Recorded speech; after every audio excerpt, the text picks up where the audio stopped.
مکہ مکرمہ کا واقعہ ہے. یہاں کتنے چہرے ایسے نظر آ رہے ہیں جو میرے ساتھ یا حج یا عمرے میں مکہ جا چکے ہیں. اور آج سے 50 سال نہیں 100 سال پہلے کا واقعہ، جب یہ خاندان سعود نیا برسر اقتدار آیا تھا عبدالعزیز، اس وقت اتنا سخت تعصب نہیں تھا.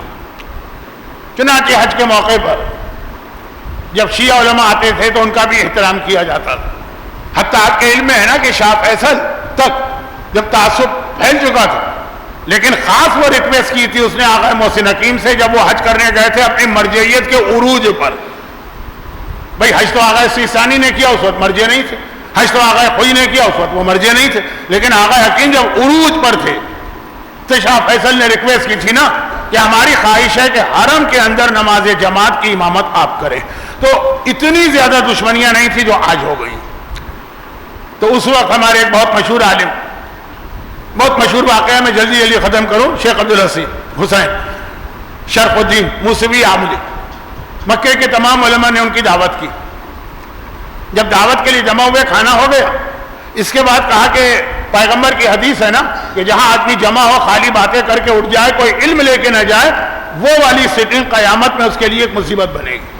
میں حدیث کی تشریح نہیں کر رہا، وقت میرے ہاتھ سے نکل رہا، لیکن ایک حدیث ہے شیعہ سنی کے پاس. تو جتنے علماء جمع تھے سارے کے سارے غیر شیعہ اور سخت ترین جو فرقہ ہے وہابیت اس سے تعلق رکھنے والے، کا ایک ایک حدیث ہم میں سے ہر ایک سنا دے، برکت ہو جائے گی، کچھ علم مل جائے گا. آغا شرف الدین نے کہا کہ بہت اچھی بات ہے، لبنان کے بہت مشہور عالم، کہ بہت اچھی بات ہے، یہ تو بہت کام کی بات، شروع کرو. کھانے میں جس طرح اسلام کیا کہتا ہے، میزبان شروع کرے، کھانا وہاں سے اسٹارٹ، کہ پہلے آپ، اس کے بعد باری باری سب ایک ایک حدیث سنا رہے. آغا شرف الدین نے دیکھا کہ یہ ایسا لگ رہا ہے پری پلان. یہ ایک میٹنگ رکھی، یہ کھانا جو تھا، یہ دعوت جو تھی نا، دعوت مومن کے عنوان سے نہیں ہے، دعوت کا ایک خاص مقصد لگ رہا ہے. کیونکہ اب جو حدیثیں سنانا شروع کی تو نام تو پیغمبر کا ہے، لیکن اس کے بعد تذکرہ ایسے لوگوں کے فضائل کا کہ مائکروسکوپ لے کر بھی ڈھونڈیں آپ تو ان کے فضائل آپ کو حدیث رسول میں تو نظر نہیں آئیں گے. لیکن حدیثیں پڑھی جا رہی.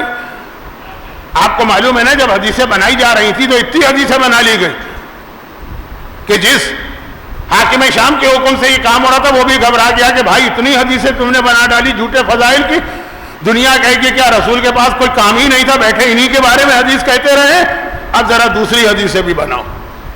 ایک پورے واقعات ہیں، ٹائم بھی نہیں ہے اور ضرورت بھی نہیں ہے، آج کل ممبر پہ پڑھا جاتا. تو کہا کہ محسوس کیا انہوں نے آقا شرف الدین عبدالحسین عاملی نے کہ یہ ساری حدیثیں ایک خاص انداز کی ہیں دشمنان اہل بیت کے فضائل. چلے میں مختصر کر دوں، سنتے رہے. مقصد یہ کہ مجھے سنایا جا رہا. آخر میں جب ان کی باری آئی، کیونکہ چیف گیسٹ تو یہ بنائے گئے تھے، انہوں نے کہا کہ ایک حدیث میں بھی سناتا ہوں.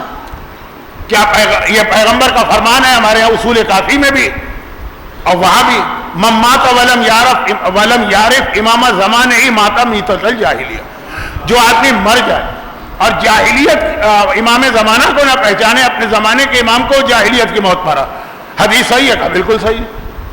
کہا تو ایک بات بتائیے، دیکھیے آج اتنی دشمنی ہے اور اتنی بدتمیزی ہے کہ شاید آج کوئی غیر یہ جواب بھی دے دے، اس وقت ہمت نہیں تھی. کہا کہ یہ بات بتائیے کہ کیا رسول کی بیٹی جاہلیت کی موت مر سکتی؟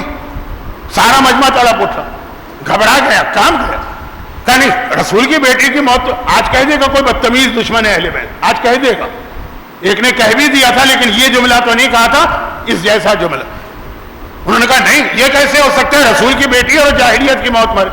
تو کہا آپ کی کتابوں میں لکھا کہ پیغمبر کی وفات کے بعد 6 مہینے تک علی نے حکمران کی بیعت نہیں کی. ہم تو مانتے ہی نہیں ہے نا، لیکن ان کی کتابوں کہ بیعت نہیں کی کیونکہ فاطمہ زندہ تھی. جب تک فاطمہ زندہ رہی اس وقت تک فاطمہ نے کہا کہ میں کسی اور کی بیعت نہیں کروں گی.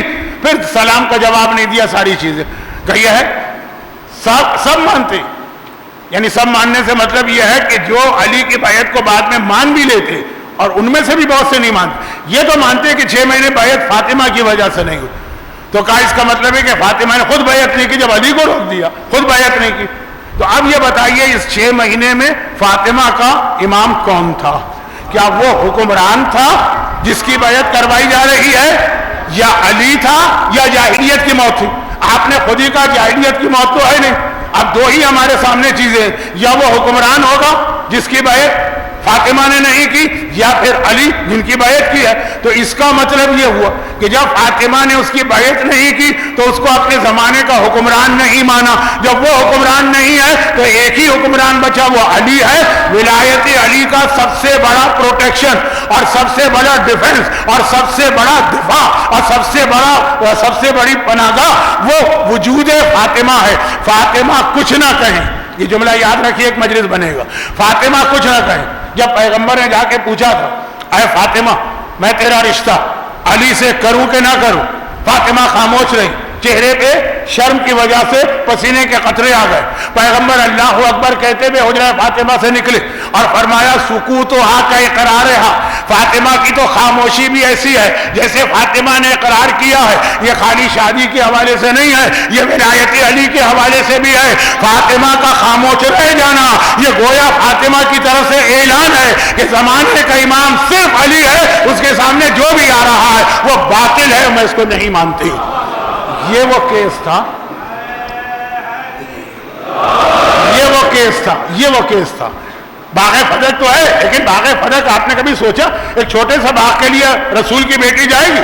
ولایت علی جس کے لیے رسول کی بیٹی دربار میں گئی، لیکن گئی اور پھر واپس جس طرح روتے ہوئے آئی اور اس طرح رویا، اس طرح روئی کہ چاہے 75 دن کی روایت صحیح ہو چاہے 95 دن کی روایت، مسلسل مسلسل مسلسل روتے ہوئے گزری. دربار سے فاطمہ کا واپس آنا، ایک جملہ محاورتاً کہہ دوں توہین نہ سمجھیے گا، دربار سے فاطمہ کا خالی ہاتھ واپس آنا، اس سے بڑی بات. کل میں نے ایک لفظ کہا تھا نا، کسی کو آپ جسمانی طور پہ ماریں کم تکلیف ہوگی، مینٹل ٹارچر زیادہ بڑی تکلیف. فاطمہ کو حق نہیں دینا تھا، نہ دیتے. گرچہ فاطمہ کا مقصد وہ باغ نہیں تھا، کوئی اور تھا، کوئی اور مسئلہ تھا. یہی وجہ ہے جب علی کے ہاتھ پہ خلافت آئی علی نے باغ نہیں لیا، کہ باغ تو مسئلہ ہی نہیں تھا، مسئلہ ولایت تھی. لیکن فاطمہ کا دعویٰ رد کر دیا گیا، فاطمہ خالی ہاتھ واپس آئیں. اس پہ فاطمہ کو وہ دکھ نہیں تھا، دکھ تھا اس جملے پر کہ ہمیں آپ کے دعوے پر کی سچائی پر شک ہے، ہمیں لگ رہا ہے کہ آپ غلط بیانی کر رہے ہیں. آیہ مباہلہ جسے پیغمبر کا گواہ بنائے سچا قرار دے، فاطمہ کے بدن پہ جو کوڑا پڑا اس کی تکلیف کم تھی،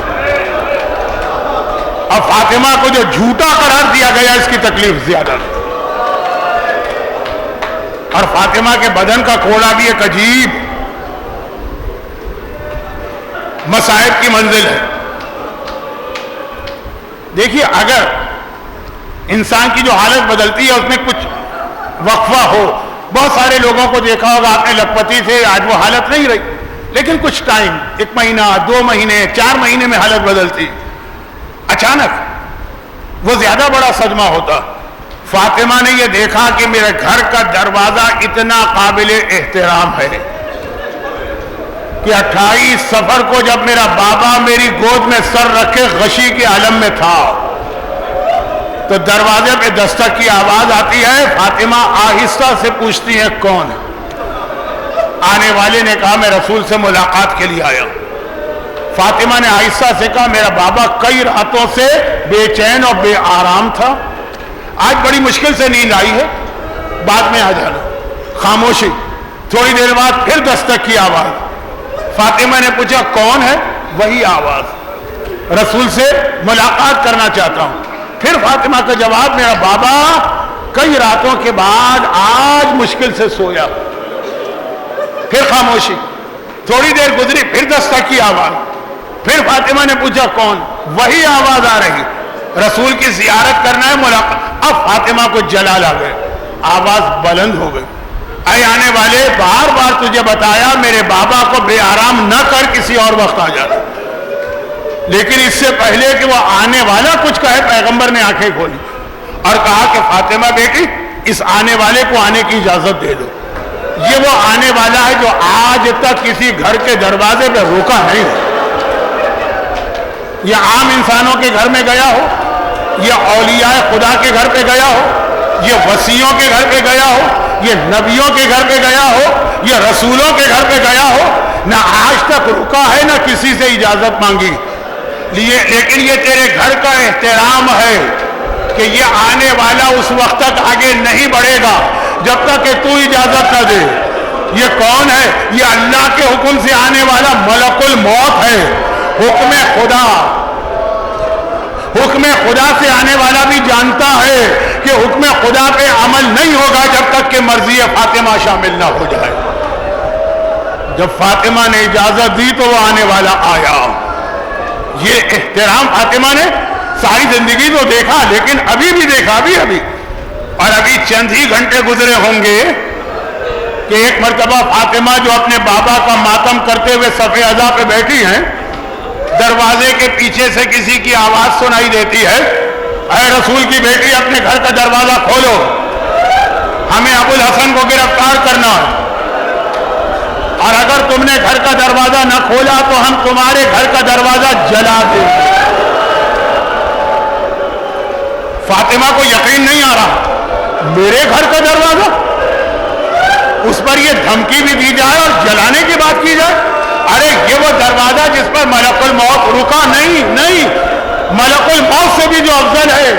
میرا بابا بھی بغیر میری اجازت کی آگے نہیں بڑھتا تھا, اور کوئی یہ کہہ رہا ہے.